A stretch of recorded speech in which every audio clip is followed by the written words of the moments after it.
વડોદરા આંતરરાષ્ટ્રીય વિશ્વ હિન્દુ પરિષદ અને બજરંગ દળ દ્વારા કલેક્ટરને આવેદનપત્ર આપવામાં આવ્યું છે બાંગ્લાદેશમાં હિન્દુઓ પર થઈ રહેલા અત્યાચારના વિરુદ્ધમાં। બાંગ્લાદેશમાં લઘુમતી હિન્દુઓ પર અત્યાચાર થઈ રહ્યો છે, હિન્દુઓની હત્યા થઈ રહી છે। જે અમાનુષી અત્યાચાર હિન્દુઓ પર બાંગ્લાદેશમાં કરવામાં આવી રહ્યો છે તેનો વિરોધ દેશભરમાં ચાલી રહ્યો છે।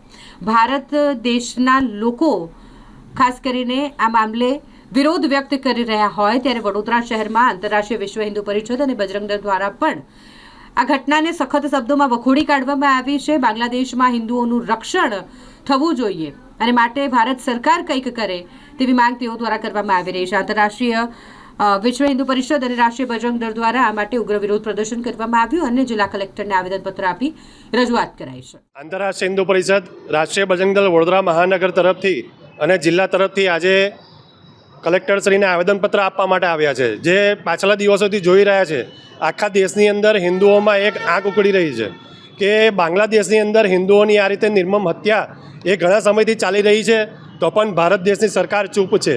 સરકાર પાસે અમે કલેક્ટરના શ્રીના માધ્યમથી માંગ કરવા માટે આવ્યા છે કે સરકાર તરત ને તરત લક્ષરી પગલાં લે અને હિન્દુઓને સુરક્ષિત કરે।